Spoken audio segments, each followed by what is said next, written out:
இன்னைக்கு பொய்யவே வாழ்க்கையா வாழ்ற குடும்பங்கள்லாம் இருக்கிறது ரொம்ப வேதனை அளிக்கிறது, ரொம்ப பயமா இருக்கு. விசேஷமா இந்த திருமண காரியங்கள்லாம் வருது பாருங்க, இந்த கல்யாண விஷயம் வந்தாலே அதுல எதுவும் இன்வால்வ் பண்றதுக்கே இப்ப பயமா இருக்கு. நம்ம ஊர்ல சொல்லுவாங்க பாருங்க, எந்த புத்துல எந்த பாம்பு இருக்குன்னு தெரியலன்னு, அந்த மாதிரி பயமா இருக்குங்க. அதுல வேற சில பேர் வந்து சில சத்தியங்கள் எல்லாம், நான் பைபிள் சத்தியத்தை சொல்ல, வேற சத்தியத்தெல்லாம் ரொம்ப உறுதியா பிடிச்சிருக்காங்க. கல்யாணம் பண்றதுக்கு 1000 போய் சொல்லி கல்யாணம் பண்ணுன்ற சத்தியத்தின் வழியில கற்றுக்கொண்டு வந்தவர்கள்லாம் இருக்கும்போது நம்மளால தாக்கு பிடிக்க முடியல. எதை சொல்றது உண்மைனே புரியவே மாட்டேங்குது. இந்த பயோடேட்டாவை படிச்சா அதுல எத்தனை உண்மைன்னு வெரிஃபை பண்றதுக்கே பயமா இருக்கு.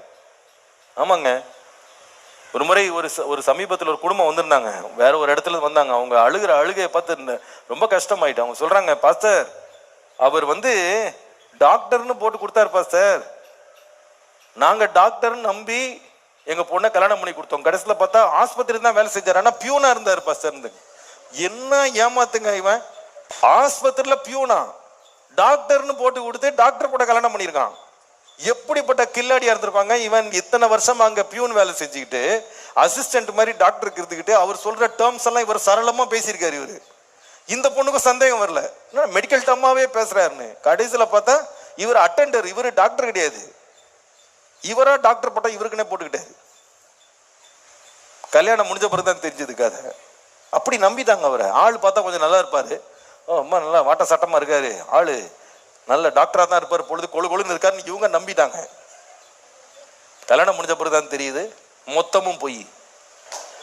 இல்ல அவனுக்கு தான் ஒரு மனசாட்சி இல்லைன்னா பெத்தவங்களுக்கு ஒரு மனசாட்சி இருக்கவனா? ஏன்னா இன்னொரு பொண்ணை நம்ம ஏமாத்துறோமே, இதுக்கு நம்ம பையனை வேற வியாபார பொருளா நிறுத்தி வச்சுக்கிட்டு அவன் டாக்டர்னு சொல்ல, டாக்டருடைய அப்பா அம்மா ரெண்டும் போலிங்க, அவனும் போலி, ரெண்டு பின்னாடி நிற்கிற ரெண்டும் திருட்டு கோட்டு, ரெண்டும் பின்னாடி நின்றுக்கிட்டு கூட போய் பொண்ணு பார்க்கறது மாப்பிள்ளைய பார்க்கறது, அவ்வளோ வாய் நிறைய பொய் சொல்லி கல்யாணத்தை நடத்துறாங்க. இதை நீங்க எப்படி சொல்லுவீங்க? வாழ்க்கையே பொய். எத்தனை இடங்கள்லங்க கல்யாணம் முடியும் போது எங்க சொந்த வீடுங்கன்னு சொல்லி காமிச்சிட்டு பார்த்தா அது இன்னொருத்தன் வீடு, 2 மாசத்துல வாடகை கட்ட முடியலன்னு காலி பண்றான்.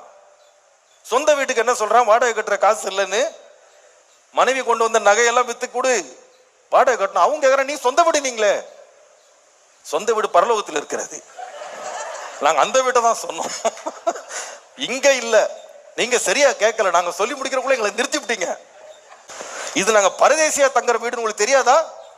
பைபிள்ல என்ன போட்டிருக்கு? பரதேசியாய் தங்கும் வீட்டிலே உம்முடைய பிரமாணங்களின் கீதங்களாயின அப்படின்னு தானே போட்டிருக்கு. நமக்கு இந்த உலகத்துல இனி ஒரு அகரம் இல்லை, வரப்போகிறதை நாடி தேடுகிறோம்.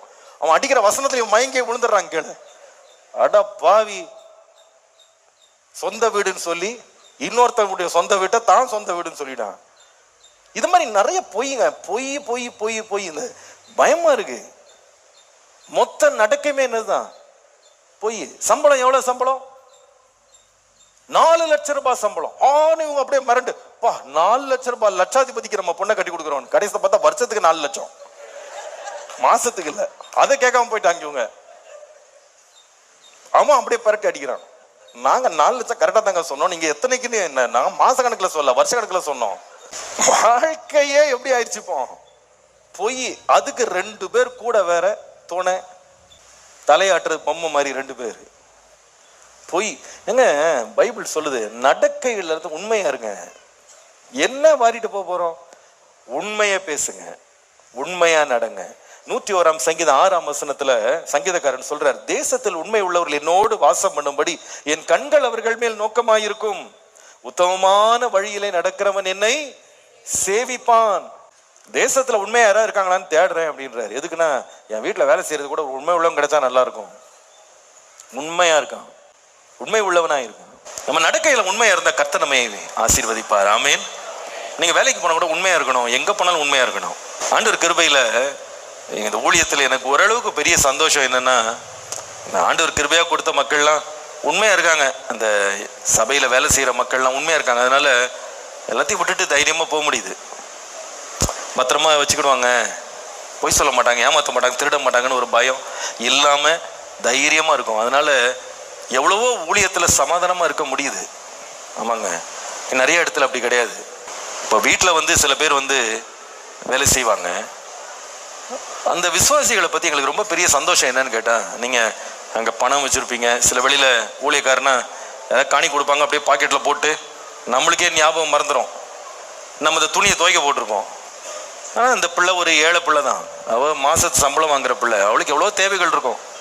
ஆனால் துவைக்கும் போது அதுலேருந்து அண்ணி இந்தாங்க அண்ணி உள்ள காசு இருந்துச்சு அண்ணி எடுத்துகிட்டு வச்சுக்கிடுங்க அப்படி கொடுக்கும்போது நமக்கு உண்மையாகவே இருதயம் ரொம்ப நன்றி உள்ளதாக இருக்கும். இவ்வளோ உண்மையாக இருக்காங்களே, இவ்வளோ உத்தமமாக இருக்காங்களே.